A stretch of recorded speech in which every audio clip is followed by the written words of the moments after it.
Welcome to the Fresh Vending podcast, where we discuss how smart vending machines are revolutionizing fresh food accessibility for both creators and consumers. Okay, hi everyone. Welcome to episode 12 of the Fresh Vending podcast. I am Isaac with my co-host Nathan here. Hello everyone. And today we are pleased to be speaking with Dr. Anita Hicks. Dr. Hicks is an associate director of auxiliary services at Oakland University in Michigan. She holds a degree in sociology and a master's of science and management, as well as a EDD in educational and organizational leadership. Thank you so much for being on the podcast today. My pleasure.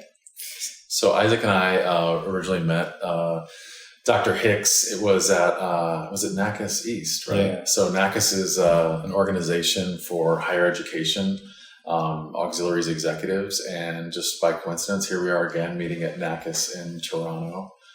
So a nice time to reconvene and talk a little bit more about Dr. Hicks. I know that Isaac and I, when we originally met Anita, we became very interested in your dissertation. Could you share a little bit about what that was and that experience for you? Yeah, and it's NACAS East and Central. Okay. So it was a joint.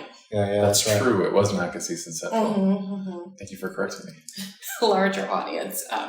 So my dissertation, the whole focus was on adult learners and how several institutions don't necessarily have amenities, if you will, or a focus on that adult population. So while you think of it as people going to college and that they're 18 and they're adults, theoretically, the traditional model is they're right out of high school. Yeah. And so they're not really looked at as a non-traditional or an adult learner. Mm-hmm. So my study was on the adult learner, which focuses more on, there's various ages out there, but somewhere around 24, 25 and older. Mm-hmm. So, you know, you hear about people 50, 60, 70 getting their college degree. And so if you think about it like that, you know that their needs are different. You know, you're 18 coming out of college or coming out of high school, your experience will look a little bit different than if you're 35, 40 years old and you decide that you want to go back for your education. I can imagine it like there's just a lot less resources in general, and you can kind of feel like you're going at it alone. Is that a fair statement?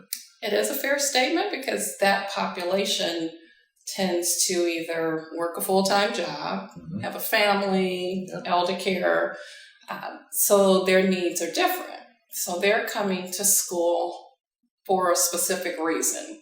You know, it's either I want a promotion at my job, I want to change jobs, or my company laid me off. Mm-hmm. You know, it's various reasons why that population is different, which is different than how a traditional university would treat them versus that high schooler who does not have those life experiences. Mm-hmm. Was there anything, I mean, you dove obviously very deep into this topic.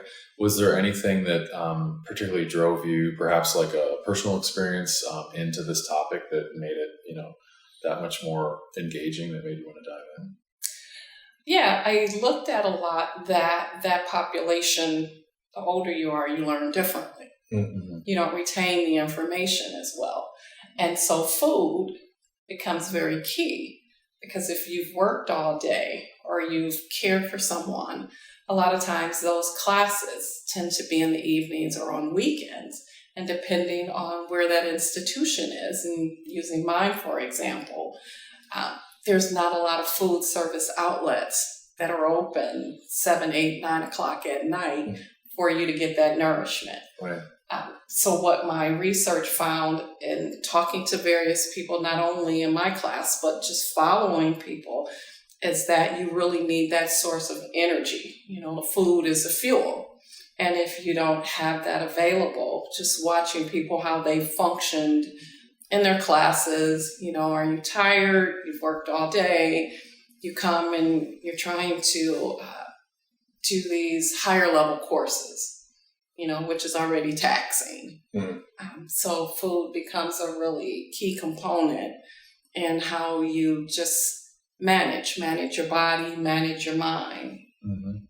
That makes a ton of sense, kind of thinking about it. I know for myself, kind of one of the big drivers or like awakening moments for me personally and like starting Food Spot was when I was going to high school in the inner city. And we talked about this in one of our previous podcast episodes of, I had the friends that their parents were the doctors and lawyers, and I also had the friends that their parents weren't maybe not in the picture for various reasons, and going over to their house and there's just like the ketchup and the beer and there's not really anything else in the fridge. And then in my 20s, as I became a campus executive chef at UC Berkeley, I saw maybe not my friends, but similar circumstances. And it's really cool sitting here talking to you because it feels like it's just kind of like how food insecurity kind of evolves through different stages of people's lives. So it was really, for Isaac and I, it was really exciting to be able to sit down and talk about you because we hadn't really thought through that with our technology and what we're trying to solve for and how, it kind of extends to different periods of people's lives. Well, and I think the assumption is if you are at the college level that you have food to eat. And that's not really... Or that you just have money in your pocket to begin with, whether it's proximity. And I think this sounds like, from what you're saying, is that it can both be, A, do you have money in your pocket? And B, even if you did, is there food in proximity that's nutritious to kind of fuel that adult learner? Yeah, and I think that was a key for me. You have a Saturday course. And those courses may be all day because you're either in your master's program or your doctoral program. And so if those outlets aren't open and you get 20 minutes for lunch, where do you go in that 20 minutes? Do you go to a fast food chain? Because now you're on a campus, so you have to drive, and figure out how am I going to eat? How am I going to get back? Digest that in a 20, 30-minute window. Right. And at the end of the day, even if you're fortunate enough to be able to get that fast food meal, like what's the true nutritional value of that? Was this something that you were experiencing when you were working on your doctoral program? Yeah. And I think I started somewhat in a different direction. I knew I wanted to focus on the adult learner and their experience because it started out with academics is usually the focus, but we're finding over the years is that you have to have the socialization, the other components in order to put it all together fairly to have that college experience.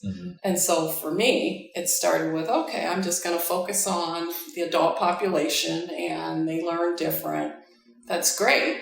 But then you started moving through the program and really sitting there working all day, and now it's 5 or 6 o'clock in the evening, and you're looking for something to eat, and it may or may not be a vending machine, or it may or may not be sandwiches. And so it was interesting for me being able to have the conversations with food service to say, can we get more nutritional items in? Can we extend the hours? Because there's a whole population out here that wants to eat. We want them to be successful. You come to college, particularly as that adult, you're coming to college for a specific reason. And so the obstacles and the challenges are a little bit greater. And so you don't want food or the lack thereof, the resources, the brain power, to be one of the reasons why you're not succeeding. How did those conversations go with the dining services? They went well. Because it's one thing to see it, to sit behind the scenes or at your desk and say, can you change this? Or how about this? How about that? I was fortunate to be in the position where I was living it every day. I was watching students that were in my group as well as other students, and I just happened to be in the position to go to food service or dining to say, hey, can we add some additional hours, or how much sodium is really in what we're microwaving? Do you really want them to eat a muffin at 7 o'clock at night when they worked all day? Can we figure out the soups? But that was just by chance that I started to pay attention to that and shifted my research to focus more on what you need to succeed. And for those who may not be afforded those resources, the assumption is that everyone has if you are in college. I know it's really interesting in some of the conversations that Isaac and I have had, and I'm guessing that you saw this too, or have experienced this, is that when you're talking to somebody about what we do or about what you do, and, they joke about, oh, I'm a college student living off of ramen. And then they realize during the conversation that they were food insecure, but they never thought about it in that context when they're kind of reflecting back on their, if they were having a teenage college experience. Mm-hmm. So that's really, I think that's really interesting when you have those moments with people. Were you able to find through your research, I mean, I imagine that what you just explained is kind of everywhere, or it's kind of the norm for the vast majority of adult learners in higher education. Were you able to find any institutions that particularly did a good job at this or were cognizant of it? Yeah, it's a couple of institutions, and because that was a part of my research, was to really see the variance and, okay, who has a program for that adult population? Who does not? And I think sometimes it comes down to finances and resources, but there are a handful of institutions, without listing them, that have the right idea. Mm-hmm. Some of them, even one of the boards that I sit on, one of the members is from Hawaii. So she's at University of Hawaii, and they have a full program that is geared towards that. And a budget that now helps out with those resources. So it's not just how are we going to do this? Because anytime you want to change the culture, if you will, of how a program is functioned, higher ed has traditionally functioned, unless it's specific to a specific group, on people coming right out of high school. So yes, you've always had more adults going into college, but if you think about the marketing and just look at various institutions, look at their missions, a lot of what they're targeting is that younger adult. So you can find it out there, but it's just not the traditional college experience because they're not staying in housing. Yeah. Right. Yep. So they don't have a meal plan. Mm-hmm. Maybe we can get access to one. Yeah. But when you think about how am I eating and that older adult, the resources just aren't as plentiful as if I was staying on a campus. Yeah, I can definitely testify of that. As an adult learner myself, I am 27 at this point. Mm-hmm. I graduated college in 2020. I went out into the industry and worked for a bit, and now I'm getting my master's again. And it is a very interesting experience to be on a campus as a 27-year-old, as a grad student, because I'm used to having all the messaging being directed at me. When I was an undergrad, it was like, okay, I was on campus, in classes, in-person classes all the time. Signs, posters of this program, that program, these resources to help, whether it's from a food security piece or maybe help tutors or help with tutoring in a class. But as a grad student, there's very few, I guess, messages that are directed to me, right? And I'm not on campus. I feel like I'm way less connected to the community. The only messages I pay attention to are from the grad school itself. And I've only attended events that are sent to me as a grad student from the grad school. So that makes sense that there needs to be specific programs that target these adult learners, because that's when they listen.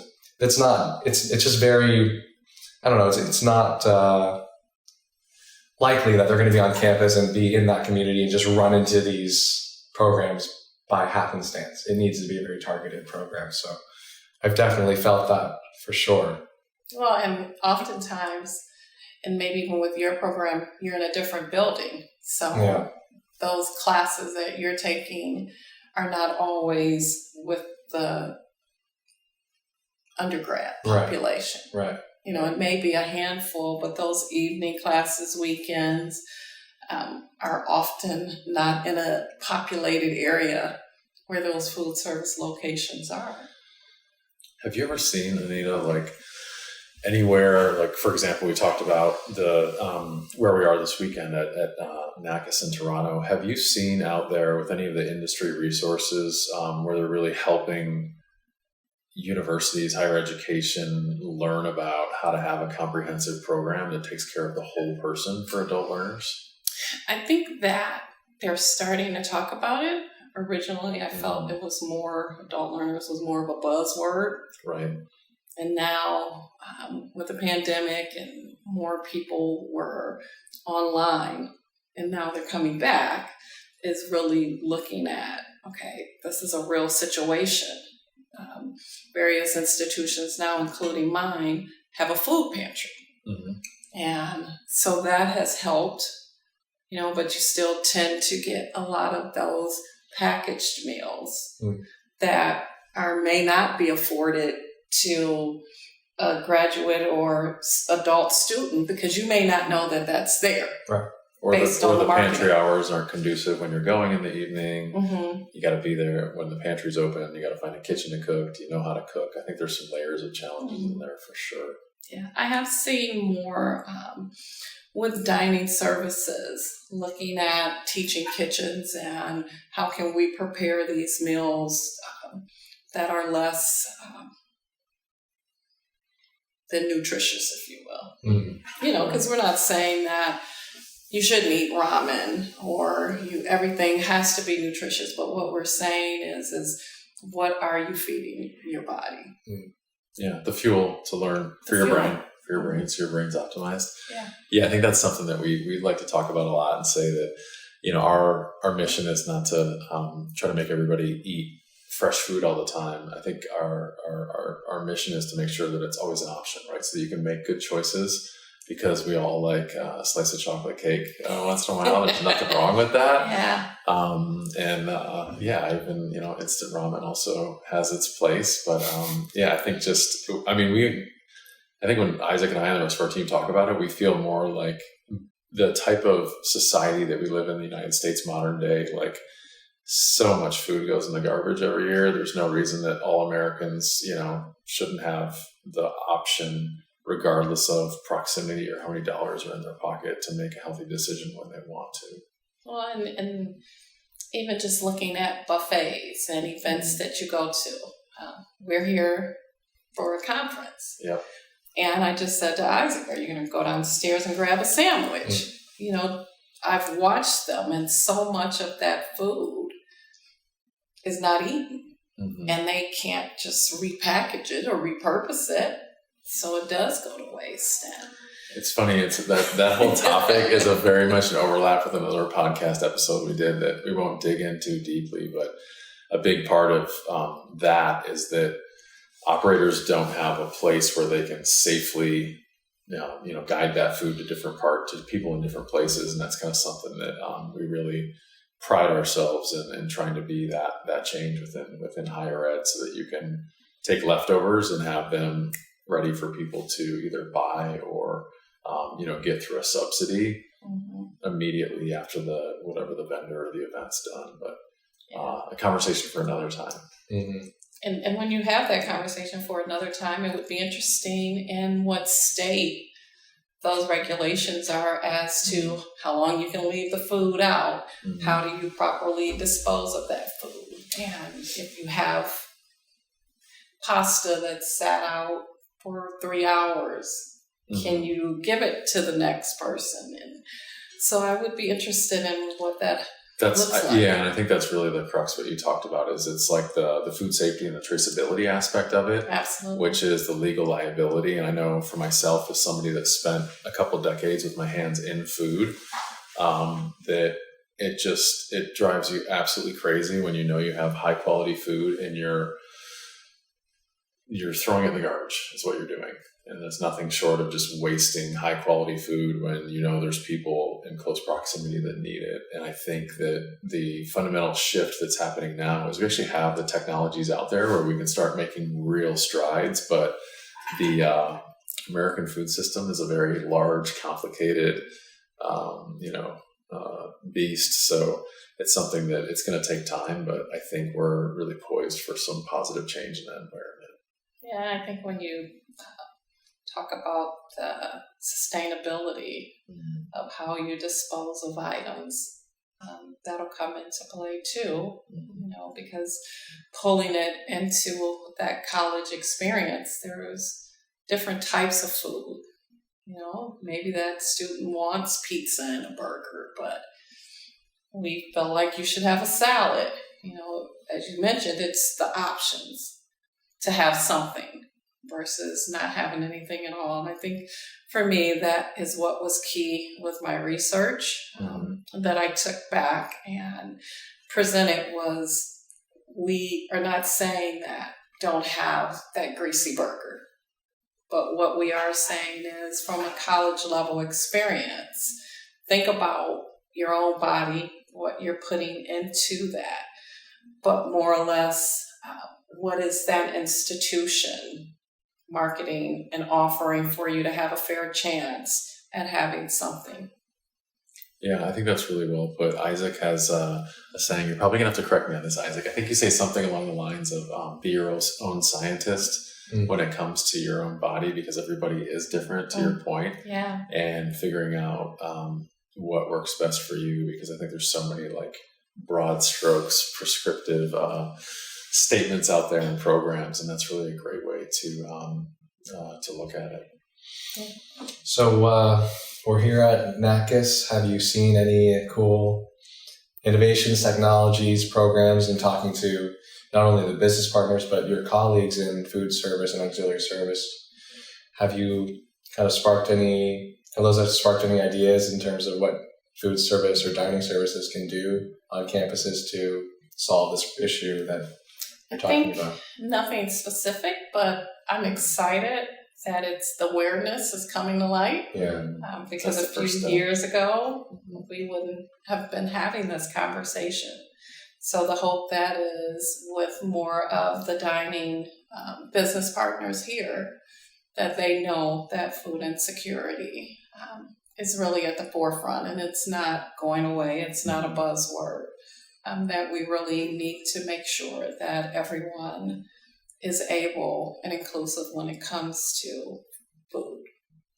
Yeah, I think that's really kudos to you, though, too, because, this is something that, Isaac and I have this podcast, and we talk about these types of topics all the time, and you're one of the reasons, among many, that we wanted you to be our first guest we've ever had on the podcast is because you kind of brought to light this other aspect of the adult learner that once you start talking about it, it makes complete sense. But just like the vast majority of universities out there, Isaac and I were thinking about that more traditional, late teens, early 20s type student. So it's really great that, we can kind of, in our own small way, kind of help amplify that message. So thank you for, taking some time out of your busy schedule before you hop on the train back to Oakland to, just talk with Isaac and I about this. Yes, thank you. It's been a pleasure.